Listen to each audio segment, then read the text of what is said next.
Hello friends, a very warm welcome to my channel. In this video we are going to talk about an injectables pharma company called Gland Pharma. So this company was a poster boy of the stock market when it got listed. People had very high expectations from the stock, but the stock continued to underperform for a very long time now, and a lot of people are stuck in the stock from the upper levels and they are confused what to do. So that's why we have taken up this video, and we'll try to understand why the stock is falling and what should you do as investors if you're already invested in the stock, or if you are finding this as an opportunity, should you invest or not. If you're new to the channel, please do subscribe and hit the bell icon, and if you're not a part of our Telegram channel, do consider joining today by searching my name, as we discuss every day morning the daily market analysis and lot of other interesting themes and stocks in our Telegram channel as well. So let's start the analysis of Gland Pharma. I'll keep it very crisp and simple for you to understand what's going wrong and to convey my points straightforward. So this will be the flow of the presentation. I'll start with the business model first, and we'll look at the chart as to what the stock has been doing the last couple of years. Then we look at the main financial parameters.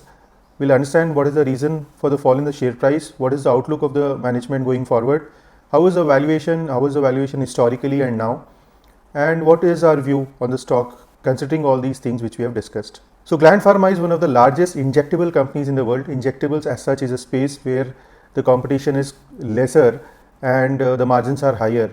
So it's a very niche area in the pharma sector, and Gland Pharma is one of the largest players in that. So in terms of business, the company is into a niche space. The promoters of this company are a Chinese company called Shanghai Fosun Pharma. So the promoter is also a pharma company, a well-established player which has a lot of capabilities. So this company, the Indian company, in a way gets some support from the Chinese parent for operating its business in a well-desired manner. So majority of the revenue of Gland Pharma, close to 95% of the revenue, is a B2B business coming from contract manufacturing. So in contract manufacturing, what happens? The original product manufacturer which sells the product in its own brand, they give Gland Pharma products to manufacture as per their specifications, which Gland Pharma does as contract manufacturers and delivers to them. The company exports to more than 60 countries and they have 8 manufacturing facilities. They have very stringent policies in quality check, and almost 31% of their employee strength is in the QC. So the customers are very well assured about the quality of their products. And in terms of the US FDA checks, the company has a very strong track record. They never got a US FDA warning letter till now. So that shows that the practices which the company follows in manufacturing are very stringent, and the manufacturing facilities are top class. So far the company has filed close to 334 ANDAs in the US, and this shows that the company is a research driven company, and continuously they keep developing new products and file their ANDAs in US. So now when you look at the chart, after the IPO, the stock gave a very strong rally and went even crossed 4,000 mark. So that was a time where everybody was expecting this company to do really well. They were expecting that the company may grow more than 30% year on year. But then onwards, that was the best time after which we saw a turnaround, and the stock started correcting as the growth was not up to the mark and the margin started compressing. And from there onwards, there was a steep correction, and the correction still continues, and now the stock trades somewhere around 929, which is much lesser. In fact, it is 1/4 the all-time high of the stock. So in the last 1 to 2 years, the stock has been an underperformer, and the investors are badly stuck in the stock. When you look at the revenue, the company did well from FY19 to FY22. The 2000 crore revenue in FY19 went up to almost 4400. So in just 4 years, the revenue was more than 2x. But thereafter, there was a sharp decline in the revenue, and they did a revenue of only 3600 crores in FY23. When you look at the EBITDA also, the EBITDA saw an uptrend from about 700 crores in FY19 to 1500 crores in FY22, which is again 2x, in fact more than 2x. And thereafter in FY23 there was a sharp decline, and they did only 1000 crores of EBITDA, which is almost 50% decline in EBITDA in FY23. In terms of EBITDA margin, when the company was doing its best, they did a highest EBITDA margin of almost 38%, which started declining in FY22 to about 34%, and now it has done an average EBITDA margin of 28% in FY23. But if you look at the fourth quarter of FY23, the EBITDA margin is as bad as 21%, which is the lifetime low for this company. So clearly you can understand what is going wrong with the company. There is a sharp fall in the revenue because of the competition, because of the supply chain pressures, because of the products which are witnessing a slowdown in the market, and there's a decline in the revenue. On top of it, there is margin pressure as the company reported the worst ever EBITDA margin in Q4 FY23, which is just 21%. In terms of valuations, when the stock listed, the company was given very high valuations. We'll look at the valuation chart in the coming slides.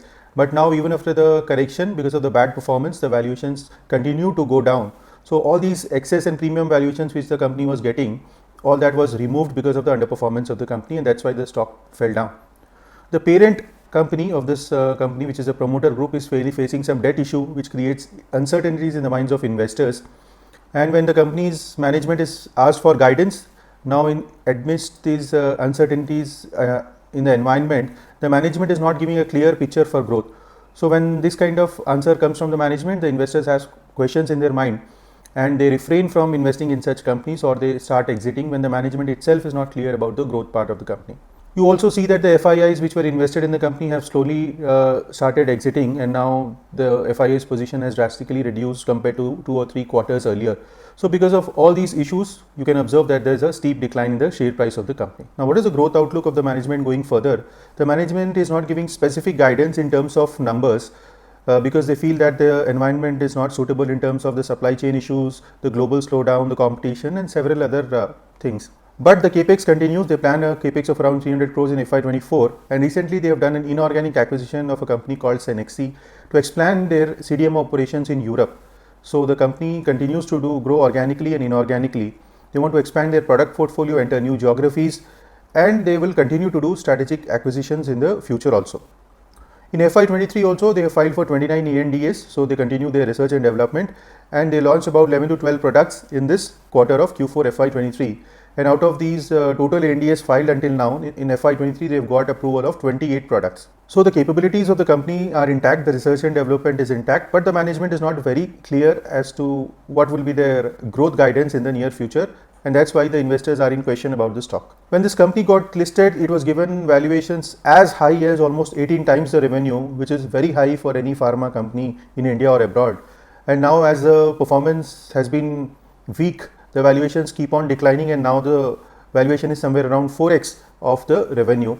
But still, if the performance is not up to the mark going further, these valuations also may not sustain. So now that you have understood in brief the business model of the company, you have understood how the stock has performed, what are the reasons for the fall, and how is the outlook of the management going further. Now you must be wondering what you should do if you're already invested in this company. I'm really not sure as to whether the worst for this company is over yet, because the recent quarter performance was very weak. So if you're already invested in the company, you should definitely put a stop loss. And generally, in this kind of a scenario, the all-time low of the stock can be a good stop loss for you as an investor. Because if the results continue to bad in the coming quarters, the valuations of 4x the sales also may not sustain going forward. And if you're a new investor thinking that this is an opportunity to buy, I would request you to stay away from this company unless there is clarity from the management as to what will be the growth guidance going further, and the performance of the company starts coming and the growth is back on track. Please note, this is not any buy or sell advice. We are just discussing this as an analysis or case study purpose, and this is only for educational purposes. So do ensure that you do your own due diligence before taking any decision about the stock. So that's about Gland Pharma. I hope you like the crisp analysis. If you like it, hit the like button and share with your friends. If you want me to make videos on your favorite stocks, do mention those stocks comments in the comment section. I will surely consider them for the upcoming videos. Don't forget to join a Telegram channel. Thank you for watching and have a wonderful day.